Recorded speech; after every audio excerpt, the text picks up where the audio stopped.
Millfield, Pennsylvania, a small industrial town tucked between tired hills and forgotten rail lines. For decades, it lived and died by the hum of its textile mills. Then one by one, the factories went silent, leaving behind nothing but hollow brick shells and a lingering smell of dust and oil. By 2024, the Riverside Textile Factory had become one of those ghosts.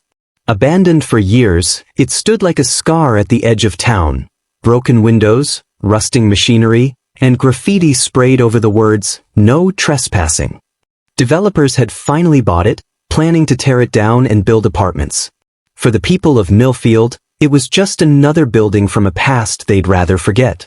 But that March morning, something inside those walls refused to stay buried. At 10:12 a.m., construction foreman Miguel Alvarez swung his sledgehammer into a plaster partition on the second floor. The sound it made wasn't right, a hollow thud, like the space behind it wasn't solid. He hesitated, then hit again. The wall cracked open, a puff of gray dust spilling into the light. Something fell out. At first, he thought it was insulation. The fabric was pale, clumped with dust.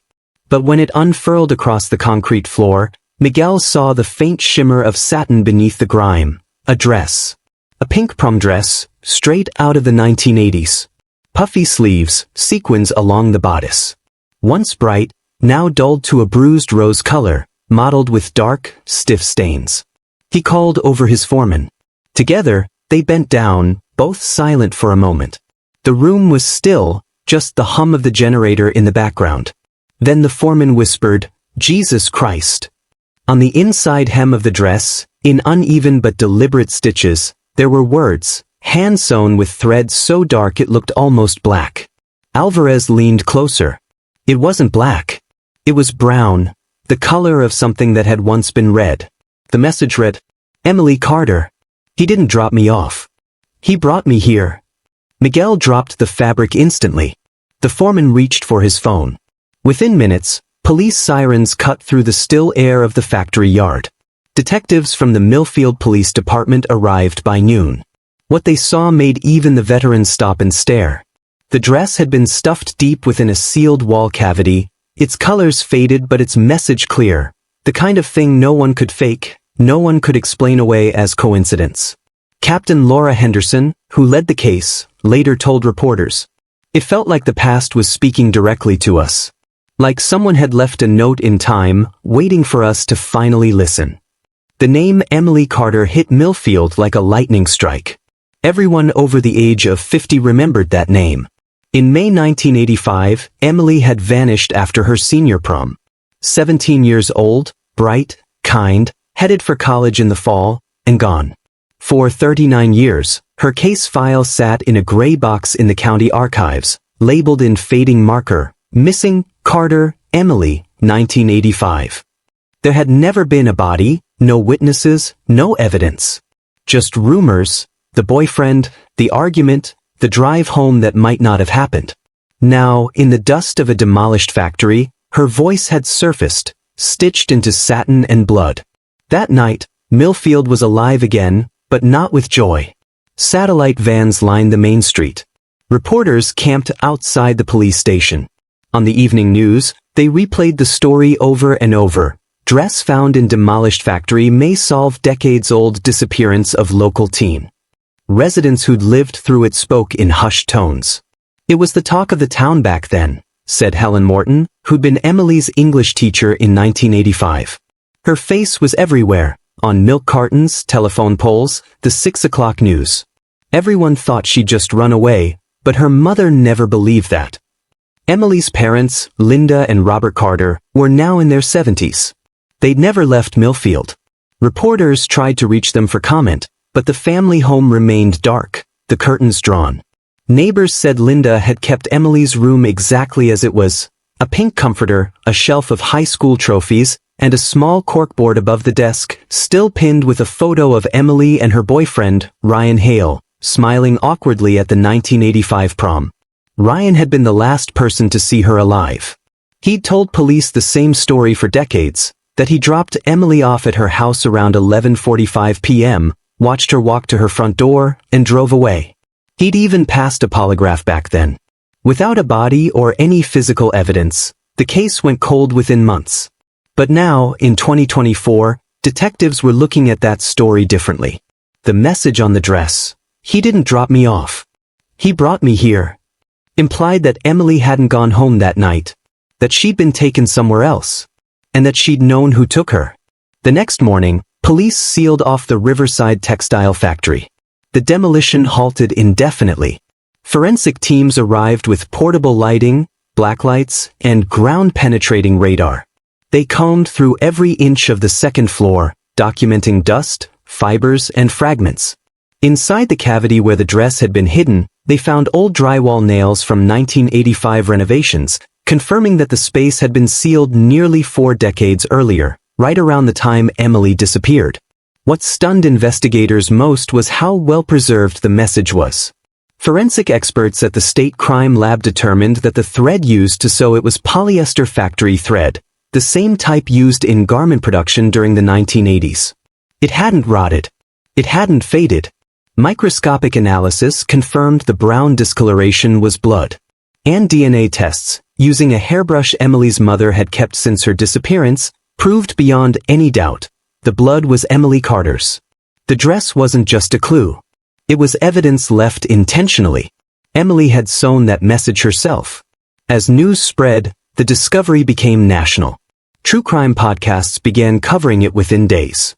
Major outlets descended on Millfield, CNN, NBC, even Netflix producers circling, sensing a story both tragic and cinematic. In coffee shops and grocery lines, people whispered theories. Maybe Ryan snapped. Maybe it was someone from the factory. Maybe she tried to warn us all along. But amid the renewed chaos, something quieter was happening inside the police department. Detective Mark Leland, who had been a toddler when Emily vanished, found himself staring at the old black and white photos in the case file. Prom night smiles. A pink dress that matched the one now laid out in the evidence room. He flipped through the 1985 witness statements. There it was, Ryan Hale's alibi, neatly typed. Dropped her off. Saw her enter the house. But then something else. A note buried deep in the file, dated May 21, 1985, written by the original lead detective. Interviewed Ryan's father, Frank Hale. Works nights as supervisor at Riverside Textile Factory. Claims son returned home around midnight. No unusual behavior. Detective Leland froze. The connection was right there. The factory where the dress was found in 2024 had been the same factory Ryan's father worked at in 1985. That coincidence, if it was a coincidence, changed everything. Over the next 48 hours, detectives reconstructed a timeline that had never made sense before. If Ryan and Emily left prom at 11:30 p.m., they could have reached the Riverside factory by 11:45. It was on the same side of town. Ryan's father had keys. He worked the night shift. He'd been there that night.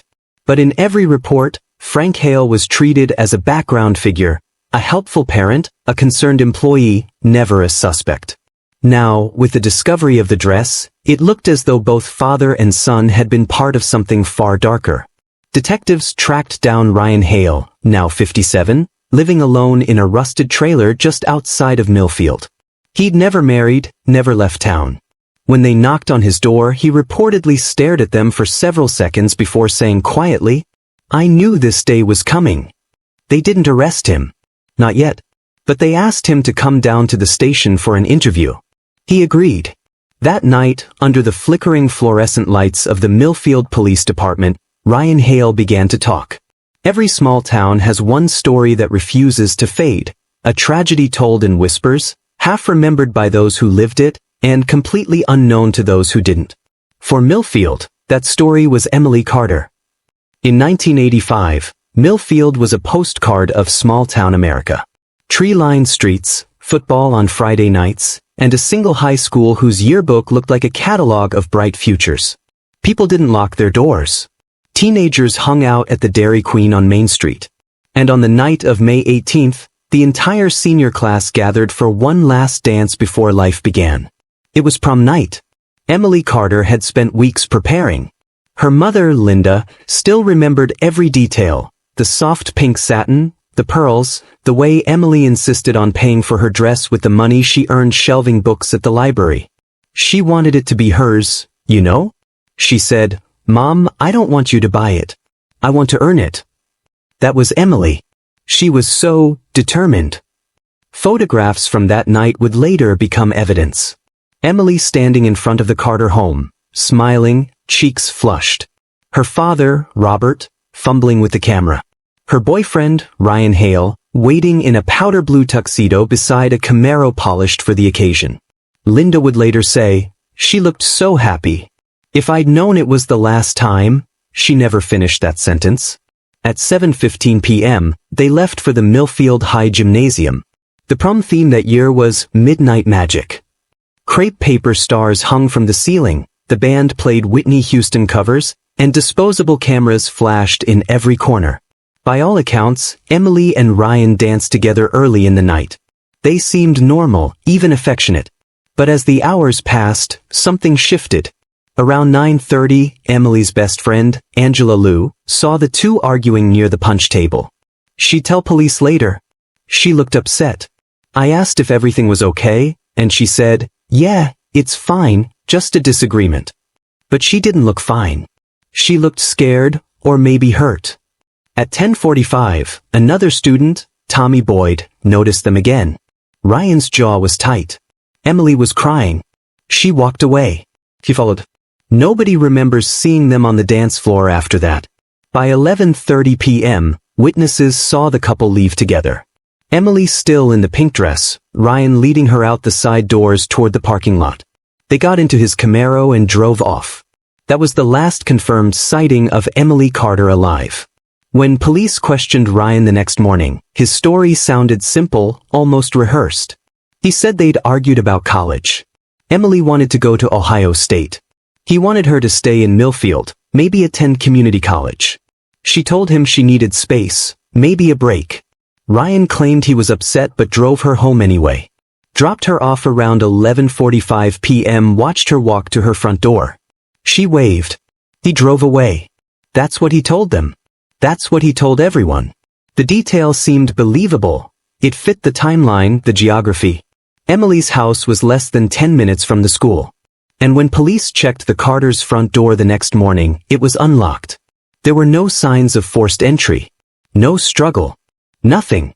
The working theory became, Emily made it home, then left again voluntarily. Maybe to meet someone. Maybe to clear her head. Maybe she ran away. For a while, the entire town believed that. But what really happened after Ryan and Emily left prom wasn't written in any report, until Ryan confessed nearly 40 years later. According to his 2024 statement, the fight in the car had escalated. Emily had told him she was sure about the breakup. She needed to move on. Ryan, already hurt and humiliated, said something he couldn't take back. He'd accused her of leading him on, of lying about their future. Emily demanded he take her home immediately. Ryan didn't. He told her he needed to stop by his father's work, the Riverside Textile Factory, to drop something off. His father, Frank Hale, was the night supervisor. He had keys, authority, and a reputation for being stern but respected. Emily didn't want to go, but Ryan insisted it would take only a minute. She finally agreed. It was almost midnight when they pulled into the factory's gravel lot. The building's windows glowed faintly from the production floor below. Ryan went inside first. He found his father in the office, smoking, clipboard in hand. He told Frank what had happened, that Emily wanted to end things. Frank listened quietly. Then Ryan said his father smiled. "Bring her in," Frank told him. "Let's talk to her. Maybe I can help her see reason." So Ryan did. He went back to the car. Told Emily his dad wanted to say hi. Just for a minute. Emily hesitated. It was late, and she barely knew Frank, but she didn't want to be rude. She followed Ryan inside. What happened next would remain hidden for decades. But pieced together through forensic evidence and Ryan's own confession, investigators now believe this is what took place. Frank greeted her warmly. He offered her coffee. Tried to sound fatherly. Then, as the minutes passed, his tone shifted. He started talking about loyalty, about commitment, about how young people gave up too easily. Emily grew uncomfortable. She stood up and said she needed to go home. Ryan, caught between obedience and guilt, looked to his father. Frank told him to leave, said he'd take Emily home himself. Ryan hesitated, but Frank's voice was firm. "Go home, son. I'll handle this." Ryan left, trusting his father. That was his mistake. The moment Ryan drove away, Frank locked the door. Inside that office, Emily realized she was trapped. The windows were sealed with safety glass. The door locked from the outside. She shouted. No one heard. The machines downstairs drowned everything.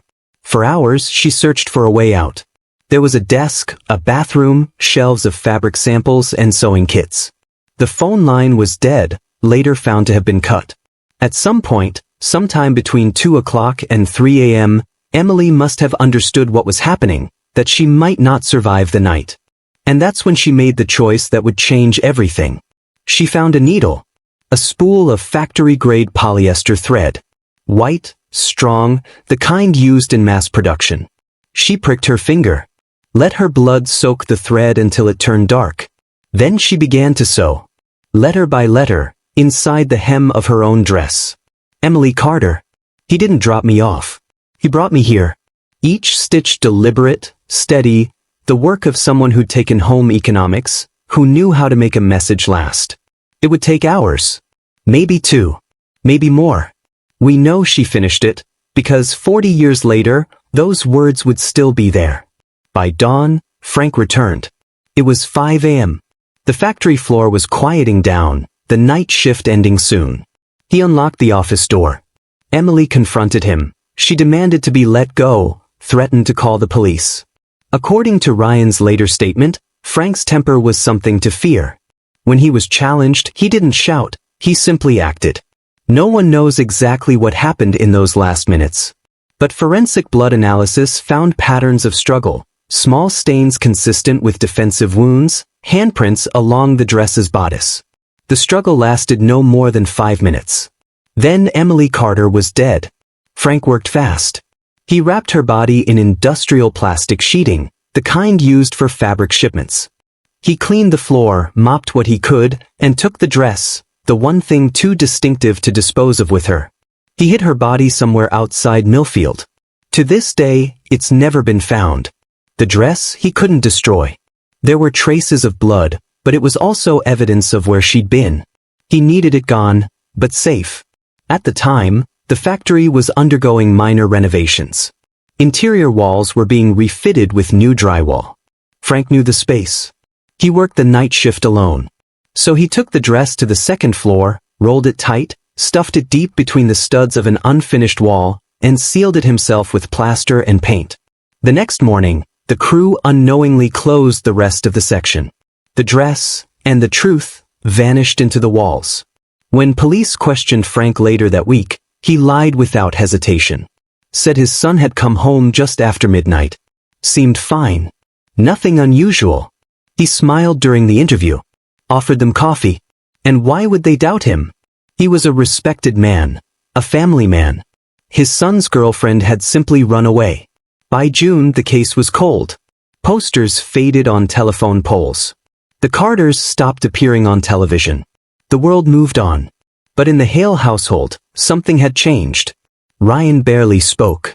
He stopped going to school. At dinner, his father acted as if nothing had happened. When Ryan finally confronted him, Frank said only, "She ran away. Don't ever mention her again." And Ryan didn't. Not for 39 years. Sometimes silence isn't innocence. It's survival. Ryan Hale lived his entire adult life in that silence, afraid that telling the truth would destroy what was left of him.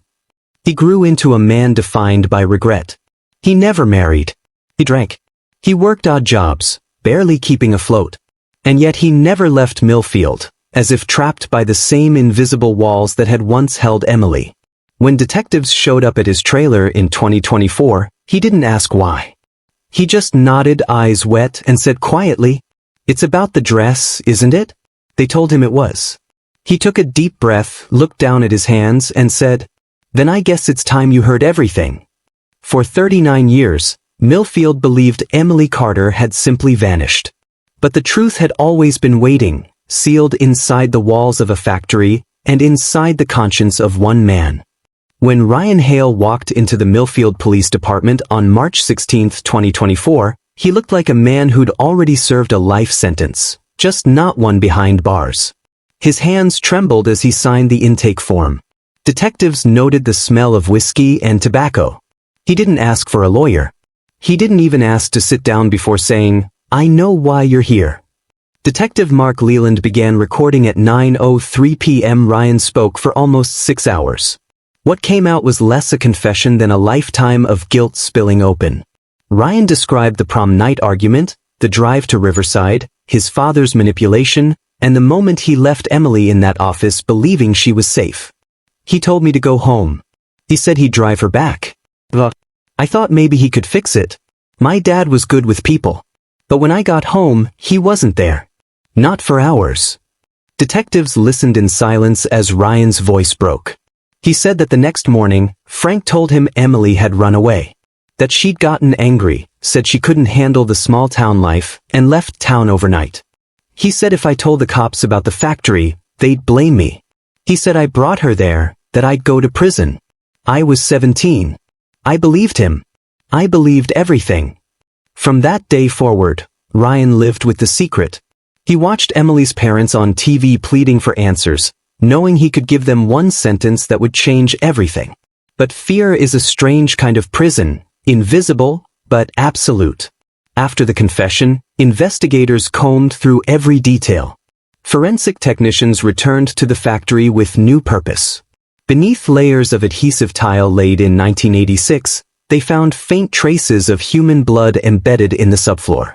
Chemical luminol testing lit up the room in ghostly blue patterns, arcs, smears, droplets.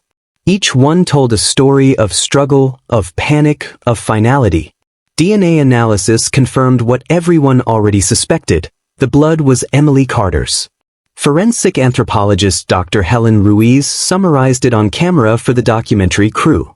It was like Emily left a map of her last moments, not just in her words, but in the science. The floor remembered what the people tried to forget. The day Ryan Hale's confession went public, Millfield stopped. Local news anchors spoke in somber tones. Churches held candlelight vigils. The Riverside factory, still fenced off, became an impromptu memorial. People left flowers, photos, even scraps of pink fabric, symbols of a girl most of them barely remembered, but suddenly felt they'd known all along. At the Carter home, reporters waited on the front lawn, but Linda and Robert didn't come outside. A neighbor told the press, "They've lived with not knowing for 39 years. Now they know, and that's worse in its own way." Ryan was charged with accessory to murder, obstruction of justice, and tampering with evidence.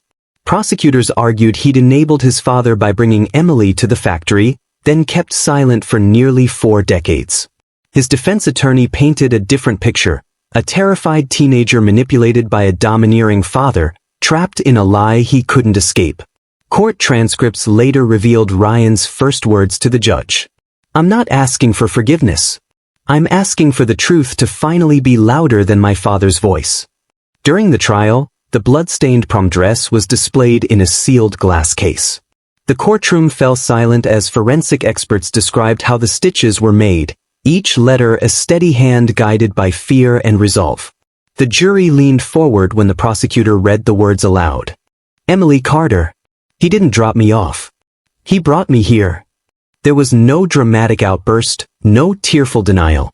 Ryan simply bowed his head. After 2 weeks of testimony, he accepted a plea deal, 15 years in state prison, with the possibility of parole. He would be 72 when eligible for release. Justice delayed isn't justice denied. Sometimes it's just waiting for the right evidence and the courage to tell the truth. Frank Hale had died in 2018, 6 years before the dress was found. His grave sits on the northern edge of Millfield Cemetery, marked only by a simple granite slab. The townspeople still debate whether to remove it. Former co-workers remember him as strict but professional. None of them suspected what he'd done. One machinist told reporters, "He was the kind of man you didn't question. When he said jump, you asked how high. Maybe that's why nobody ever looked inside those walls. Investigators believe Frank hid Emily's body somewhere in the woods near the Old River Access Road, a place that's since been overgrown and flooded by development. Despite extensive searches, no remains have ever been recovered. That absence haunts both police and the Carter family, proof that closure is never total. 2 months after the trial, Linda and Robert Carter held a small memorial at the site of the demolished factory. The developers had canceled their apartment project, citing emotional and historical sensitivity. At the center of the lot stood a white folding table draped with a piece of pink satin. On it lay a framed section of Emily's dress hem, preserved behind glass. The words she sewed, dark, uneven, immortal, glowed under the spring sun. Linda spoke softly to the crowd of townspeople, reporters, and former classmates. For years we thought Emily was lost. But she wasn't. She was found the moment someone read her message. She told us where she was. She told us who she trusted. And she told us to keep going. Robert placed a single white rose beside the frame and said nothing. His hands trembled as he touched the glass, as if greeting his daughter's voice. That night, candles burned across Millfield. Teenagers who hadn't even been born in 1985 stood shoulder to shoulder with people who had once searched for Emily in the woods. For the first time, the town felt united not by gossip, but by grief and a strange kind of admiration. True crime networks called it the Hemline Case. Podcasts dissected every stitch, every timeline, every psychological motive. Some praised Emily's ingenuity, sewing her story in blood to survive time itself. Others criticized the original 1985 investigation, asking how police could have missed such obvious links between Ryan, his father, and the factory. Retired Detective Paul Brennan, one of the original investigators, gave a rare interview. We were kids with badges back then. No DNA, no databases, no surveillance. Just intuition. And I guess ours failed her. In classrooms, teachers used Emily's story to discuss forensic science and women's safety. College students wrote theses about the case. Artists painted murals of her dress, thread turning into light. The message she stitched, he didn't drop me off. He brought me here, became both a warning and a memorial. In prison, Ryan keeps to himself. Guards describe him as quiet, polite, and consumed by books. He rarely speaks to reporters, but in one brief interview he said, "Every day I wake up and think about that night, about how I walked away. I can't undo it, but I can tell the truth, and that's something my father never did." He writes letters to Linda Carter once a year. She never replies, but she never sends them back either. When asked in a documentary if she forgives him, Linda said, "I don't forgive, but I understand. He was a scared boy. I think Emily would have understood that too." By late 2024, Millfield had changed. The empty lot where the factory once stood was turned into a small park, Carter Square, funded by community donations. A bronze plaque near the entrance reads, "In memory of Emily Carter, 1968 to 1985, her courage spoke across time. Her words brought the truth home." Visitors leave pink ribbons tied to the fence. Some come to pray, others to simply stand in silence. At dusk, the wind through the grass sounds like fabric moving, soft, persistent, alive. Every crime begins as a secret, and every secret waits for someone brave enough to face it. Emily Carter found a way to make her truth survive when her voice could not. She stitched it into the world itself, a message strong enough to outlast walls, lies, and time. Her story isn't just about a murder. It's about silence, how it poisons generations, and how courage can still speak through the smallest act of resistance. 7 words, sewn in blood, carried across 40 years, remind us all that truth, no matter how deeply it's buried, will always find a way to be heard.